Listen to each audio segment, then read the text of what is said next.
Hey guys, let's take a look at these two condenser motors. The one on the left here, I'm not seeing much play. I'm just lifting with my fingers to see if that shaft moves up and down.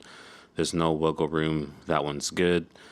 However, the one that heats and cools the upstairs unit, you can see that the oil has leaked out, and then of course the shaft here is moving.